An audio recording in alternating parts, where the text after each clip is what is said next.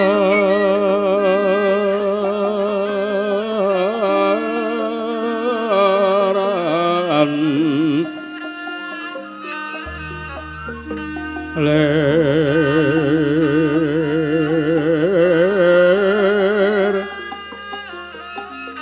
ki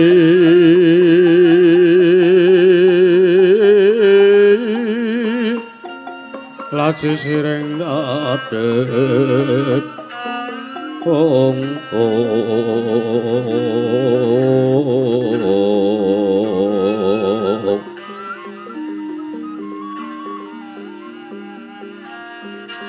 wimpo kekandha mre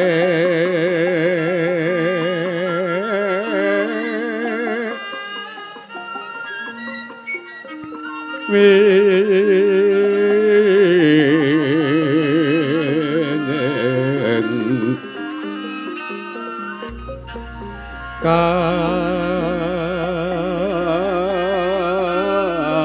katupeng maroto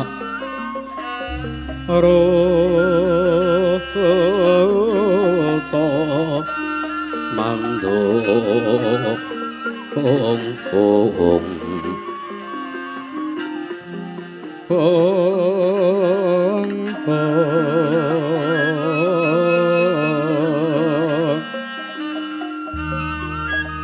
saparan manganggar ongas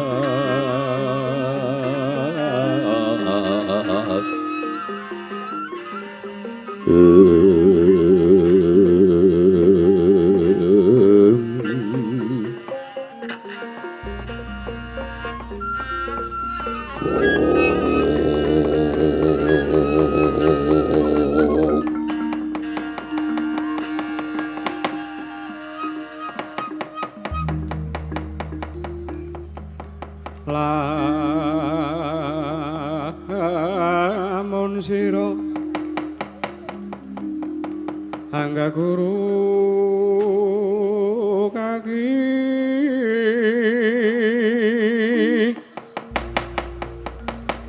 amilya manungsa kang nyata ingkang becik paratabate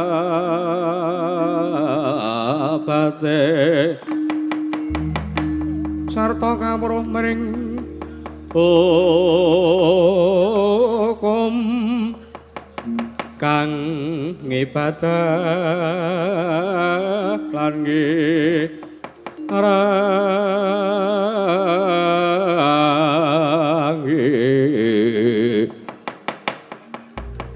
sokoro lewong tapa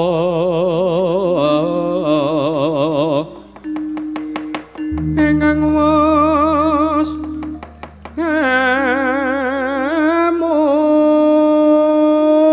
munggul tan mikir pawehing liyan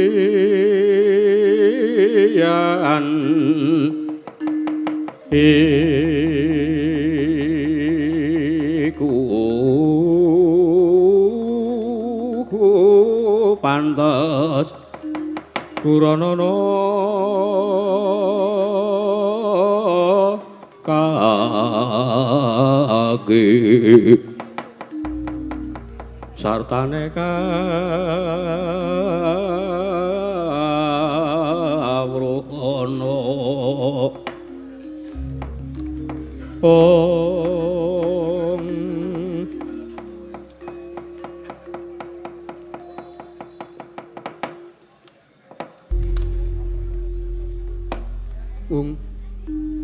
Mas Tunama sidam sekaring bawana langgeng ora mengkota dhisik Atmaja ulun ing kayiwangan Indraloka Surapati ya Bathara Indra anggon jeneng kita ulun piju ngadhep ana ngarsa ulun Marata diage ulun dawuh lawan jeneng kita supaya ing mengko Diage Satata jeneng kita ngadhep ana ngarsa ulun. Bathara Indra ya Surapati. Nunamet pasang Kalimantabe tinebena ngiladu dumaweng tawang towang. Repana saking sadaya tulak sarip. Nun mangke Kanjeng Rama Pukulun. Pareng paduka. Iwang Pikulun Manikmaya miji dhateng pisanipun ingkang putra pun Surapati ingkang Hyang Indraluka. Pun Bathara Indra kabiji sowan kula ngadhep. Nun mangke Rama Pukulun. Sowan kula anggen kula kabiji wonten ngarsa paduka sampun satata samata ing gati sawega ing diri. Malah kepareng sampangke menawi badhe wonten wiyosing mangandika wedharing sabda. Wale-wale menapa ingkang putra badhe nungsung pawartosa kula nyadong dawuh timbalan paduka anggen kula ngadhep sowan wonten ngarsa paduka Hyang Pikulun Manikmaya inggih Kanjeng Rama Pukulun Jatimurti. Kula badhe nganglongaken jangga ngelingaken karna mastuti sabda tumodha pangandika paduka Kanjeng Rama Pukulun Manikmaya. Hyang Pikulun Jatimurti kawula nuwun niki. Iya. Marandene jeneng kita. Ulun piji ngadhep. Ulun jaluk ing mengko jeneng ulun bakal paring pangestu marang jeneng kita marata diage aturna sembah bekti ana ngarsa ulun. Menapa ingkang sampun paduka doaken tartemtu kula mboten badhe suwala. Namung sinaosa duna dungkap anggen klarasa matur wonten ngarsa paduka. Kanjeng Rama Pukulun Manikmaya kula ngaturaken sembah sungkem pangabekti kula kunjuk sandhaping padha paduka Hyang Pikulun Manikmaya. Kanjeng Rama Pukulun Yaya Indra Bathara Surapati ulun tampa mboya liwat pangestu ulun tampanana sampun sanget anggen kawula pundi. Mboya liwat padha tatanan barisaning para wadyabala ingkang padha gantung seba aja nganti ingkang padha saur manuk jeneng ulun nedya mbabarake wigatining Arpat Agung Sangya para Durandara Tridasa Wataknawa Surapati. Menawi ingkang sampun paduka doaken tartemtu kula boten badhe nglencati dawuh paduka Hyang Pikulun Manikmaya. Unuk-unuk niki. Apa dene atmaja ulun nggih Bathara Masna. Jeneng kita wis kapiji ngadhep ana ngarsa ulun padha kanthi raja saksowan kita. Bathara Masna tansah pinayunganing kawidadan ring Sambikala. Sawanipun kang putra pun Masna. Nun mangke Hyang Pikulun kula ngadhep wonten ngarsa paduka Hyang Pikulun Manikmaya. Inggih Hyang Pikulun Jatimurti.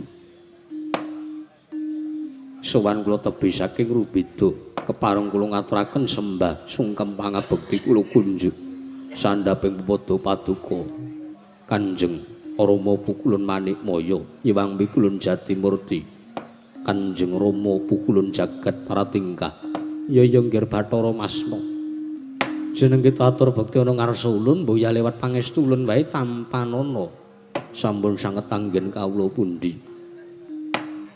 Pareng pangestu paduka badhe kula cancang bocah weni dumaweng widang rumeketing merdoyo saestu ndadosaken cahya nercahya daging rah kayewanan. Hyang Pikulun Manikmaya. Mboya lewat prayogan anggon jeneng kita ingkang motah supayane nggayuhake marang putri ing swarga dahana. Atmajaning Bathara Brama ya wayah ulun Bathari Dresanala ya Dewi Dresanala. Durga, Yayi Durga. Nalika semana jeneng ulun wis kasembadan amigarake bebrayan agung antarane Si Arjuna kelawan Si Dresanala. Lan malah rikala semana ulun nampa pekabaran yen to Arjuna mboya dimangerteni ana ngendi papan dumununge sak mengko iki. Malah jeneng ulun njaluk kang dadi katerangan kita ulun suwun jeneng kita matura kepiye saranane anggon jeneng kita sak mengko bakal nyambungake sartane bakal jatuh kramakake atmaja ulun dewa serani kelawan wayah ulun Bathari Dresanala. Durga saktata anggon jeneng kita ngadhep Yayi Durga ya Yayi Permoni.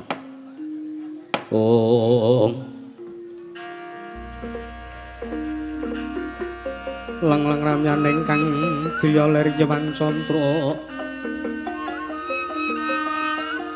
katawangan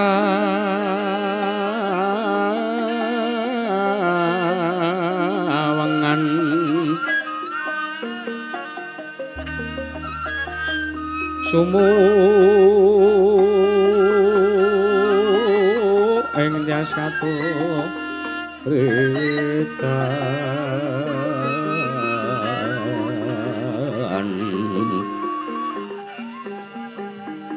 lemo kapyarsaning rocit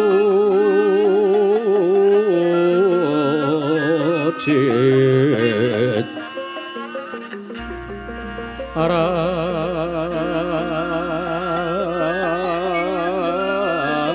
remeng driya nawung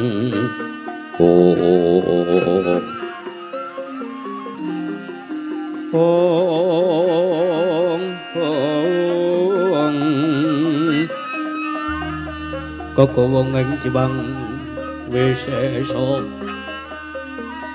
tan ana kang kuciwa raras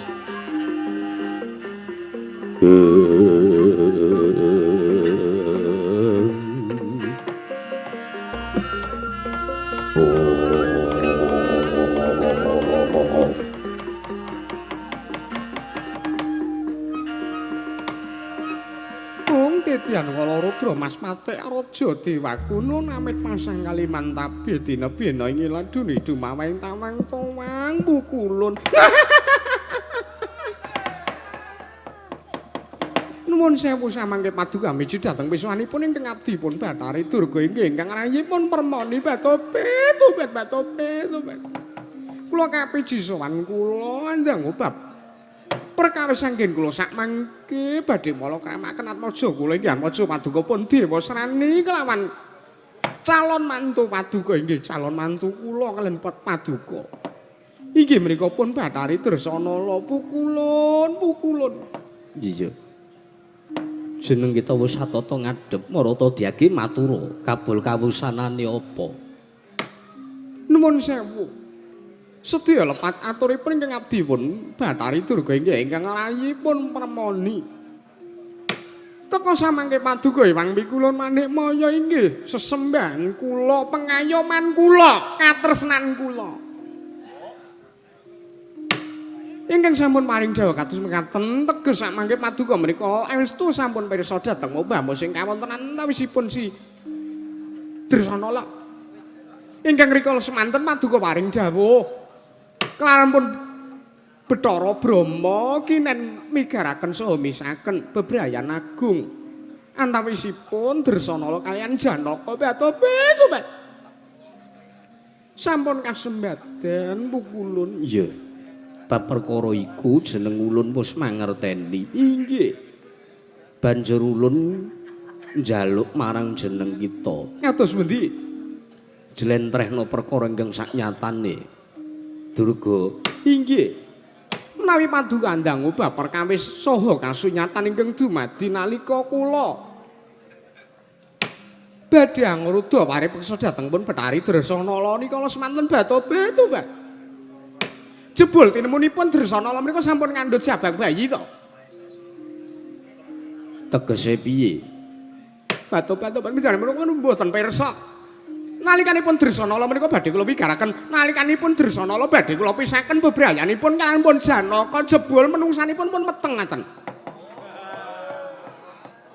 sapa ingkang bobot ingkang meteng sapa Dresana menika lho pukulun oh mangkono inggih Mas Rama Sidam sing aring bawana langgeng Yayi Durga kula wonten dawuh malah jeneng ulun mbaya mangerteni yen to Dresana ngandhut jejabang malah kamangka sakmangke bayi ingkang dipun bobot utawi dipun kandhut dening pun Bathari Dresana menika sampun ngancik yuswa 7 sasi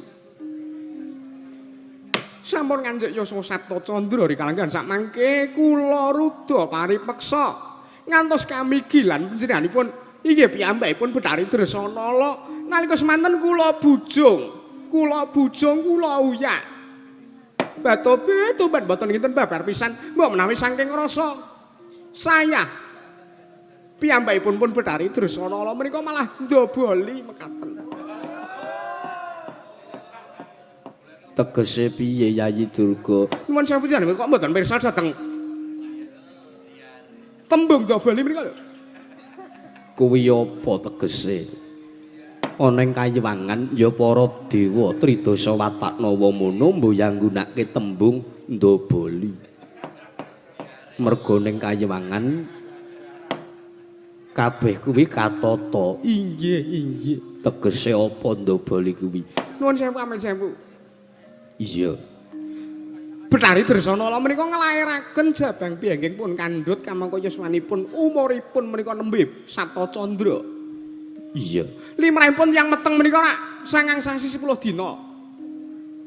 Nanging elok ing kawontenan Dresanala menika ngandhut jabang bayi lah kok teka namung Sabta Candra yuswanipun menika rak saged dipun wastani bayi premium mekaten. Apa bayi premium? Bayi premium kuwi no. Ingkang lairipun dereng tumeka wancinipun menika lho, premium 7 sasi. Prematur. Nah, menika. Nah, panjenengan menika kula pancing lah kok keblegong kebat-obat. Astungkara Sidam Skaring Bawana Langgeng. Pancen jeneng kita kuwi garwa ulun ingkang paling asem jeneng kita.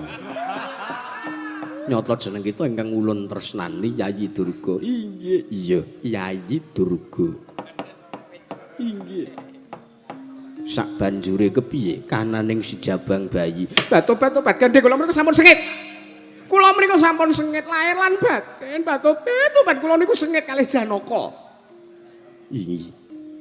Kula menika sengit kalian Janaka menika kula mboten remen.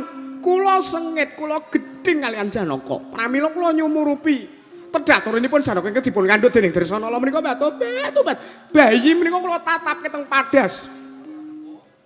Apane? Ndasipun.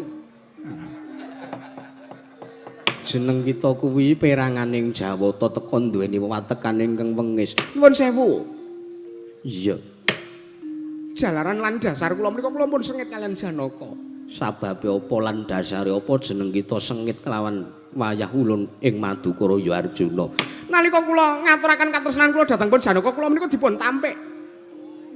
Kula menika dipun tolak mboten pun tampi katresnan kula bat-obat menika ndadosaken jalaran sabab kula sengit, kula gedhing kalian Janaka. Pramila kula nyumurupi tedhaturipun Janaka menika raosipun namung badhe pengin kula juwing-juwing kula jur-jur kuwandhane. Tumuli kuwandhanipun bayi menika badhe kula pisungsungaken lan kula pasrahaken dados patedhanipun sangjaning para bajul barat nanging kukulun. Iya. Namung wujudipun bayi namung sementen. Kula kinten boten badhe saged mareki dhateng kawontenan padharanipun sangja barisaning para jim setan peri prayangan. Pramila bingung ora sing manah kula sangka kula kepengin nyumurupi tedhaturinipun Janaka ingkang pun kandhut dening pun Bathari Dresanala menika ndang modar. Ndang sirna. Saka sak lumahing bumi sak kruping langit. Tumuli kula nglebur wujuding jabang bayi menika wonten sak madyaning kawah candra dimuka pukulun. Astungkara Sidam Skaring Bawana Langgeng. Yayi Durga, Kula wonten dawuh. satemene jeneng ulun paring dawuh kelawan jeneng kita yen ta jeneng ulun sago nggayokake apa kang dadi pepintane Atmaja ulun ya kuwi si Dewa Sraning Tunggul Malaya. Inggih.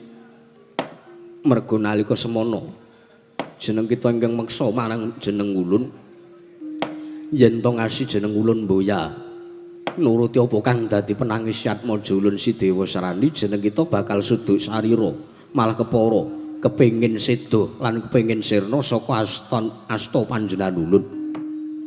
Mula kang saka kuwi trenya arasaning Tyas Ulun teka nyumurupi kananing Atmaja Ulun tumuli jeneng Ulun bakal minangkani apa kang dadi penangise Dewa Serani malah sak mengko mboyangira babar pisan teka tekan semono kang dadi pambegan sarta kang dadi patrapmu Betari Durga. Nuwun sewu napa kula pun lepataken.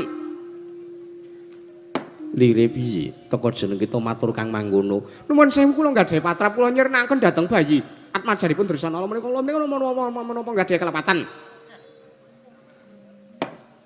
Kula nyuwun dawuh, kula nyuwun pirsa. Yektine jeneng Ulun bakal paring dawuh nanging jeneng Ulun mboya kepenak kelawan jeneng kita. Liripun kados pundi? Mboten kepenak sababipun menapa mboten sebabipun menapa menawi kalian kula menika batope to, Pak. Mbok ya didamel padha kepenake kula kepenak panjenengan nggih penak. Ngaten mriku ora nggih sampun prayogi. Astungkara Sidam Mboten sastungkara sidang, astungkara sidang. Nuwun sewu sajak kula sareng midhangan pangandika paduka ambek kula manik moyo. Kula kok nggadahi ego. Lan kula nggadahi pamrayogi, kula nangkep pangandika paduka mriku kula wau nglepataken dhateng patrap kula. endi jeneng Ulun ngluputke kelawan jeneng kita. Menika kula wau lho. Paduka mboten nginten babar pisan menawi dumugi semanten patrap kula. Kula nyirnaken dhateng bayi Atmajanipun Betari Dresana menika paduka nglepataken dhateng kula. Inggih menapa mboten? Jeneng Ulun bakal matur kang kaya mangkono nanging jeneng Ulun mboya kepenak marang jeneng kita. Mergo jeneng Ulun kuwi tinimbang rasa sengit jeneng Ulun kuwi luwih gedhe rasa tresna. Alah batope to, Pak. Wila. Yayi Masna, kula Kakang Bathara Indra. Lah kok Rama Pukulun Manikmaya kok arep dadi dewa kudung. Kudung menapa? Kudung wanita. Layak to layak. Liripun kados pundi? Ana nalindraning para dewa kok kalah karo wong wedok. Mboten sumbut kaliyan anggenipun sumbar. Lha iya. Nek isih pathet enem kaya ngene iki seneng-seneng wae. Guyu cekakaan bebas. Mbasa wis menyura. Kados pundi? Mbasa wis menyura cangkeme putih. Pucet-pucet. Mergo wis ora suwe meneh bakal tekan ngomah ngono. Ning niki mengke rak mboten wangsul riyin ora. Mula tak kira slamet. Inggih. Aku nyawang mengisuk diterke. Kaya-kaya ilang wibawane dewa lho. Dewa. Inggih. Indra kula wonten dawuh. Jeneng kita guneman apa? Mboten. Kula ngrembug pitik ngaten. Mboya patut babar pisan Durga. Kula wonten dawuh. Malah yen mangkono marata diagih. Sak mengko Ulun dawuh kelawan jeneng kita. Gage jeneng kita Baliya. Tedhak ana ing negaring Tunggul Malaya. Dewa Serani. Sak mengko kinen kadhawuhake dening Bathari Dresanala. Nuwun sewu. Durga kepiye? Menawi paduka Hyang Pukulun Manikmaya maring dawuh ingkang kados mekaten Pukulun. 1040 diagung pangaksami aturuning bilih ing sak mangke badhe ndhawaken dhateng Atmaja paduka inggih anak kula pun Dewa Serani. Dawuh kelawan Betari Dresanala nuwun sewu dugi sepriki kula dereng saged manggihaken lan kula dereng saged kasembadan bujung wonten pundi pelajaripun Betari Dresanala. Pramila kula kinten dereng badhe kelampah dinten menika inggih kula badhe ndhawaken Atmaja paduka pun Dewa Serani kelan pun Betari Dresanala Pukulun. Sikra-sikra yen permana kanca Sikra ngraket nawang sesangka nawang sesangka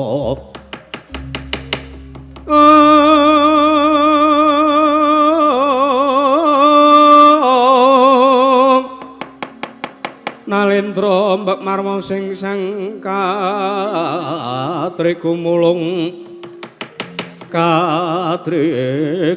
mangrumak ing wadya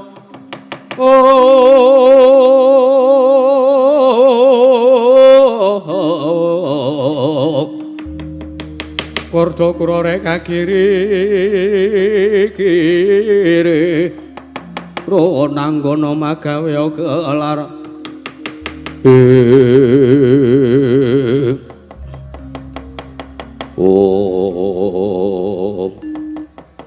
Didemadaning repat agung para dewa tridasa watakna wonten madaning kayuwangan paku jamur prandene mangke katon konjeming tias nenggih nalendraning para dewa niki Sang Hyang Manikmaya Sang Jagat Girinata ya Sang Jatimurti sareng midhangan murup ing dados aturipun Yayi Durga dewa ing kayuwangan Surdaya sak teman dadosaken kanyut kang pinangka warju kanyut minangka jaring wong aganten warju jaring wakeca nginang durung abang ngidul durung manjing dasaring bantala kasaru geger njaba yang ngarsa tengkeping mriku kok paseban bono amuk apa to kang dadi darunane ana nggih wonten titah Bathara ya titah pujang koring keng sowan wonten madaning Bali Marti Kundha maning teman dadosaken goro garaning kayuwangan miyak sangjaning para siba para durandara durandari widodara widodari tumraja tanpa larapan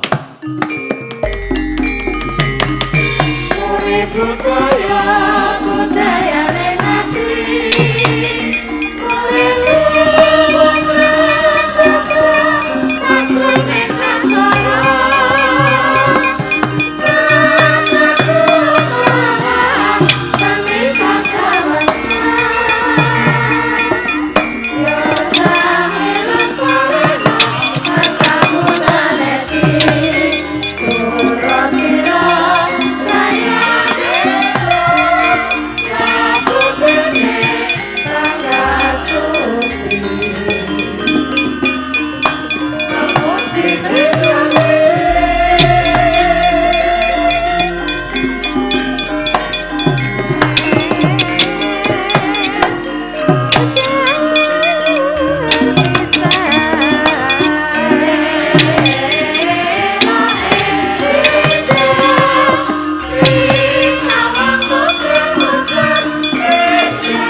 Sinongwati jagat kinari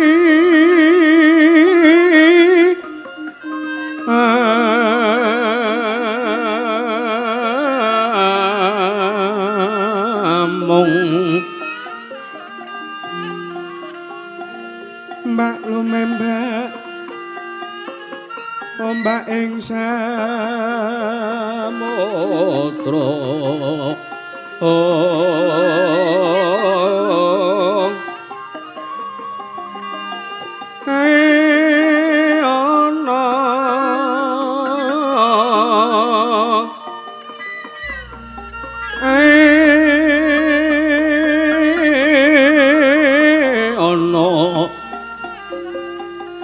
bali lumut hamra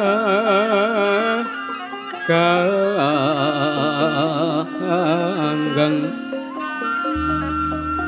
awita dencengan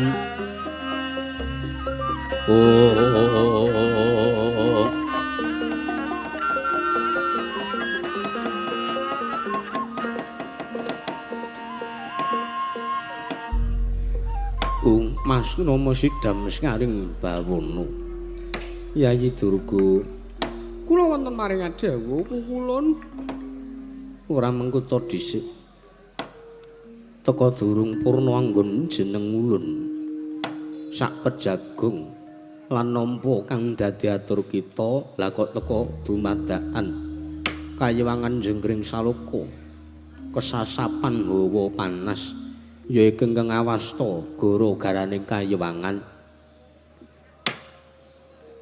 Mbuya Patindugamana goro garaning kayewangan iki mau kasababake merga ana titah pujangkara ya titah ing Bathara ingkang sowan ngabiyantara ana ngarsa ulun kamangka ingkang gawe kaget sarta elok ing kahanan Yayi Durga ingkang sowan ana ing kayewangan Paku Jamur iki wujuding bocah ya wujuding nom-noman kamangka elok ing kahanan jeneng ulun lagi sepisan iki mangerteni lan nembe katemben pisan iki ulun wanuh kelawan bocah iki kamangka ingkang gawe kaget soto ulun sakmengko bocah iki sowan ninggal marang Subasita ninggal marang tata kramaning manungsa ingkang sowan ing kayewangan Suralaya nanging elok ing kahanan teka bocah iki mboyan nampa walat saka ngarsa ulun Yayi Durga batobat nalika kula nambi lan kula nyumurupi sepisan lare menika ingkang sowan lare nem-neman menika ingkang sowan ngabiyantara ngaso paduka pukulun iya teka kaget sotane manah kula iya alon wae ngeget-geti teka sak mangke lare menika kok kula sawang masuryanipun kok damel kumesar sajroning manah kula deg-degan ora karuan raosipun pukulun iya prayogane jeneng kita lungguh ingkang prayoga jeneng ulun bakal ndangu kelawan sowane bocah iki kang sumanggaken pukulun iya ora mengko dhisik teka ana bocah ingkang sowan ngabiyantara ana ngarsa ulun nom-noman ya kisanak jeneng kita kuwi sapa saka ngendi kamu lan sapa ingkang dadi aranmu utawa kekasihmu kisanak ya jagat pangestu karo wayang Bathara jagat iblis lanat ora mengko to dhisik iki ana patung-patung iso do omong kamangka edan-edan iki patung mongko le ngadeg utawa le lungguh iki sikile ora tememplek ning lemah ora tememplek ning jlambrah ora tememplek ning njobin iki ana wong kok do ngambang iki patung apa wong nek patung kok iso omongan nek menungso kok kaya demit ngambang sikile. Kamangka kae sing mburi tak sawang kae sing arane wong wedok ya kae. Mongko wong wedok kok ngisor janggut disubal tisu ki men ngopo to ya. Wong kok ya wis enek-enek wae, malah iki ana swara kemerosak. Dumrojok tanpa larapan. Mas Nomo Sidam, ora mengko to dhisik ki sanad jeneng kita kuwi sapa? Teko ulun dangu malah guneman dhewe. Oh. Wong iki. Wong memba demit utawa demit memba wong iki. Ora kok sik. Kowe kuwi sapa, Mas? Lho. Teko jeneng kita mboya tepung marang jeneng ulun. Ulun ki sapa? Kita ki sapa? Ulun kuwi aku. Kita kuwi kowe. Ngawur kowe. Ngawur sababe apa? Aku ki duwe jeneng. Aku ki duwe jeneng, aku ki duwe aran. Kok to arani tok ganti jenengku dadi jenengku kita ki? Kowe menungso apa? Dadak bancaan meneh nek aku ganti jeneng, aku ki ndek jeneng. Ya, yen pancen jeneng kita duweni jeneng, banjur sapa kang dadi aran utawa kekasih kita? Aku urung ndek kekasih, aku isih bocah. Urung tepung karo sing jenenge katresnan. Mula aku durung duwe kekasih. Durga, Kula wonten dawuh. kepiye iki? Atobat pun kek dicemplungke kawah mawon, pun lebur mawon. Mengko dhisik aja kesusu. Nyatanipun menapa? Menawi mboten susu-susu menika mboten penak. Iya. Adat saben yen to kesusu jeneng kita kuwi mesti mboya nrimakake. Sagedakan menika mboten. Iya.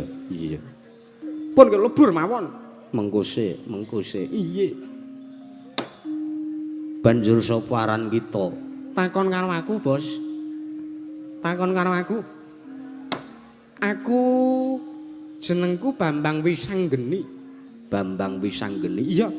Kowe sapa kowe? Ayo kenalan yo. Wong Mas Nomo Sidam sing mbauna langgeng. Teko karo dewa kok mboya basa, teko karo dewa mboya nggunakake tata krama. Lho, tata krama ki apa, Sih? Basa ki apa? Wiwit aku lair gumlaroning jagat iki, basa ingkang tak ngerteni ya mung kaya sing wis tak omongke iki. Tata krama kuwi apa? Aku ya mung lagi sepisan iki krungu tembung tata krama. Wong Mas Nomo Sidam yen mangkono pancen jeneng kita Wisanggeni. Mboya mangerteni sartane mboya bisa tata krama marang sapa wae. Iya, mboya dadi ngopo ulun keparengake. Mergo mbok menawa jeneng kita duweni wong atuwa, nanging wong atuwa kita mboya nuntun marang jeneng kita marang tumindak kabecikan antarane basa lan uga tata krama sartane subasita. Ora kowe iki ditakoni kok malah gambleh wae, kowe iki sapa? Kowe iki sapa? Takoni kok malah ceramah. Sapa jenengmu? Jenengku Wisanggeni, jenengmu sapa? Ulun iki dewaning para dewa. Oh alah. Dewa? Iya, Dewa ki apa?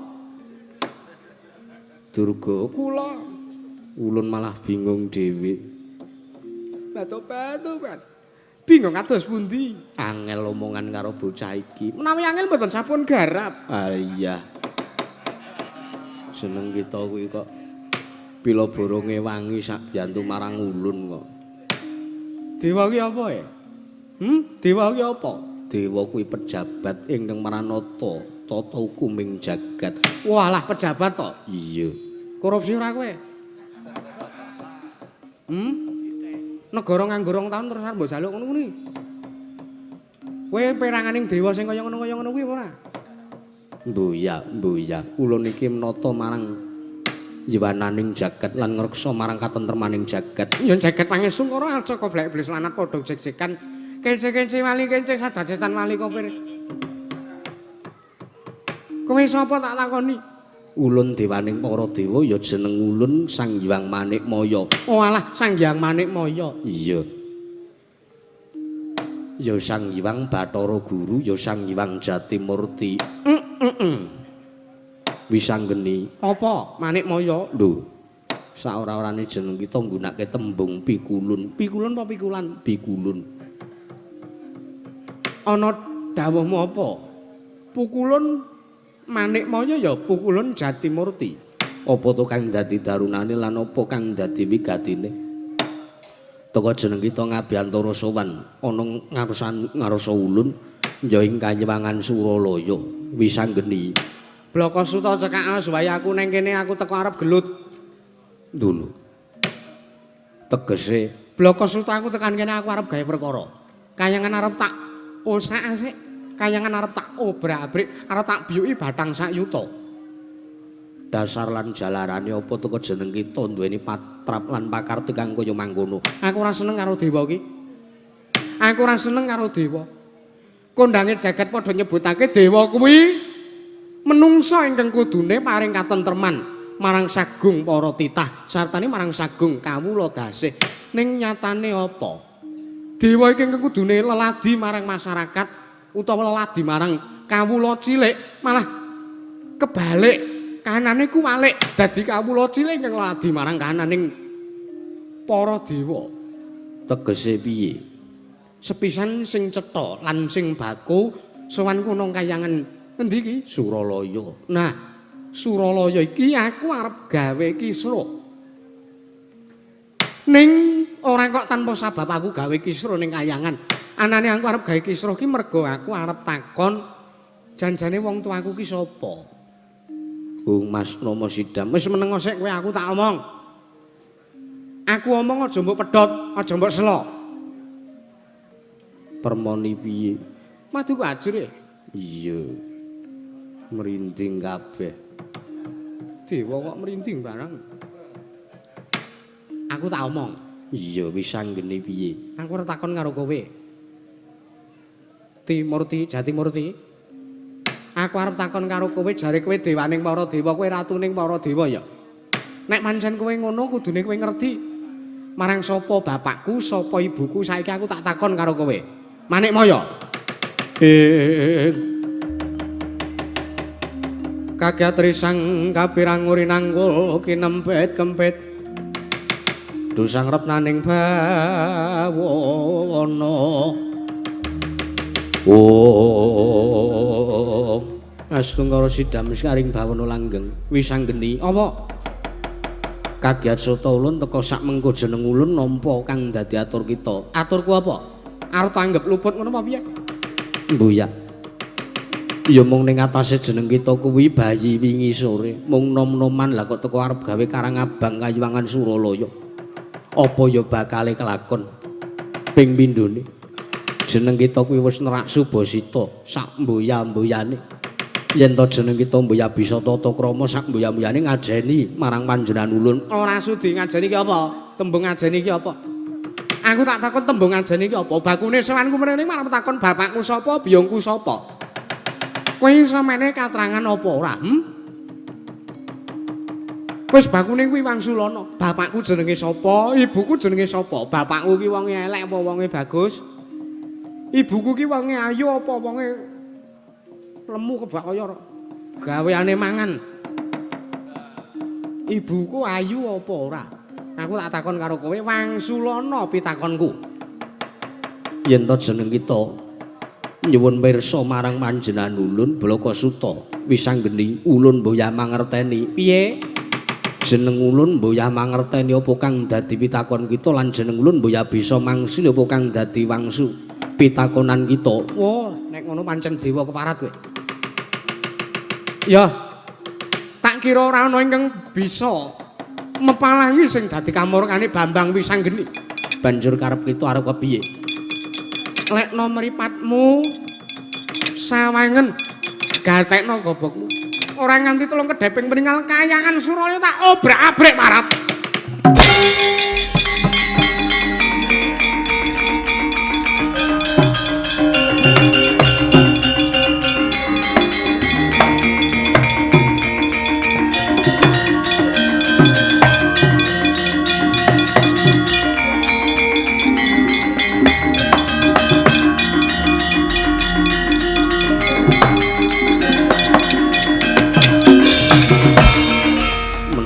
Tatanan panusmaning jajalan sekertaning baune iblis lanet. Wisanggeni. kemlewat ucapmu kaya ngregem jimat kaya wani ndelat wesi abang. Ning atase kowe bayi wingi sore kowe titah Pujanggara. Sepisan kowe ninggal Subasita kowe ninggal marang Tatakrama. Karo dewa babar pisan ora ana ngajenine. Lah kok malah sak mengko kowe njaluk katrangan wong tuamu sapa, bapakmu sapa lan ibumu sapa. Dewa ya ora bakal mangerteni. Mergo kowe bocah saka ngendi ora ana sing mangerteni. Malah lagi iki kayangan ketekan dayoh sing kaya dapurmu. Wisanggeni. Ora iki sapa iki? Wong teko-teko kok tok tok tok dreng. Cri. Sapa kowe? Parat takon marang ulun-ulun Bathara Indra. Oh, Indra. Iya. Apane pintu kowe? Menungso ora tatanan. Wisanggeni. Piye Bathara Indra piye? Kowe arep ora trima kowe? Kowe arep mbelani anane sing jenenge Manikmaya kae kayangane arep tak obrak-abrik. Banjur kowe nayangane ya? Kowe nayangane, kowe undagine Manikmaya ngono apa piye? Menungso ora tatanan. Pukulane wados pundi? Indra ya mung ulun dawuh lawan jeneng kita sing ati-ati. Nanging nadyan to jeneng kita nggunakake pangati-ati, bocah kuwi kudu bisa diundurake menungso ora tatanan. Wisanggeni. Apa? Aku mangerteni. Marang sapa to jenenge bapakmu lan sapa sesile ibumu? Oh, kowe ngerti tenan? Iya. Nanging ana syarate. Syarate apa? Tak jaluk kowe ngenteni ning repat kepanasan. Ora nganti tulung kedheping meninggal yen to kowe ora lunga saka kene malah kowe sing tak gawe srana pepati. Ora wedi ya. Nek pancen ngono sing dadi karepmu, mergo aku ngerti kowe ngomong kaya ngono kuwi mergo dasarmu kowe matur sing kaya ngono kuwi mergo kowe njaga pamormu, mergo iki pasewakan, iki Ndatulaya. Kowe njaga marang kalungguhanmu, njaga derajat pangkatmu ning ngarepe bosmu kuwi. Mergo nek kowe arep geger nandangi Wisanggeni tak kira kowe kewirangan ya. Nek janji kowe ora iso menehi katrangan bapakku sapa, ibuku sapa, kowe tak tutuki dhewe.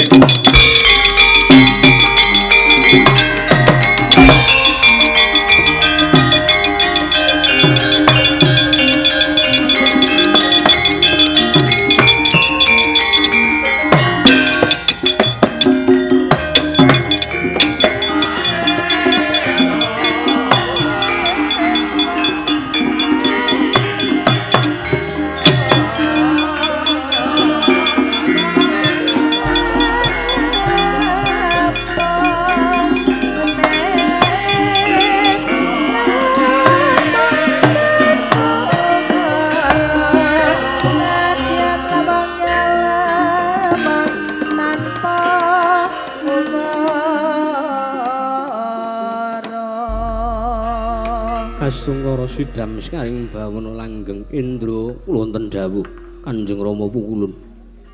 Mboya pati nduga mana teka ana bocah ingkang bakal gawe karangabang kahanan kayuwangan. Nuwun sewu. Kula kinten marai paduka Hyang Pikulun Manikmaya masraken dhateng kang putring Indraloka. Pun Surapati kula kinten lare menika mboten badhe siyos damel saking kawontenan kayuwangan. Mangkono. Pramila samangke kula suwun satata. Paduka Hyang Pikulun Manikmaya kula aturi pados papan palenggan ingkang prayogilan ingkang sekeca kula ingkang sagah ngunduraken dhateng pun Wisanggeni. Ya yen to mangkono, ulun sekseni apa kang dadi atur kita. Yen to ngasih jeneng kita mboya bisa ngundurake marang bocah kuwi mau. Titenana jeneng kita bakal nampa paukumaning kayuwangan. Indra, wis laken dawuh. Masna kula wonten dawuh. Malah wis purna jejibaning pananggilan ulun kundur ngedaton manjing karang kawidodaren. Jeneng ulun dawuh kelawan jeneng kita bubarna sangyaning para siba, para dewa-dewa tridasa watakna lan durandara ingkang padha gantung siba. Jeneng ulun nedya manjing karang kawidodaren. Ngestaken dawuh Paduka Hyang Pikulun Manikmaya nyuwun pamit madal pasilan. Masna Bathara Masna ingkang ati-ati aja kaya bocah cilik kaya wis mbuyana dawuh maneh. Indra lan Masna purna gati ning maranggilan. Arsa Sang Hyang Manik Moyo Kundur ngedaton binayang sangyaning para Hapsara Hapsari manggung tanggung Jaka paloro-loro ingkang wis ngambil upacaraning keprabon kawis saking mandura tindaknya Sang Hyang Jatimurti kairing widodara widodari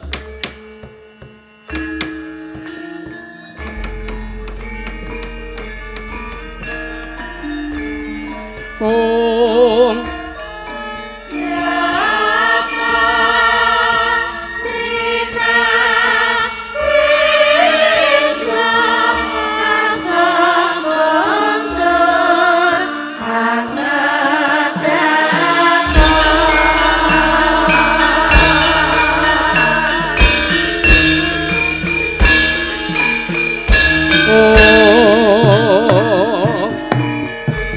Yang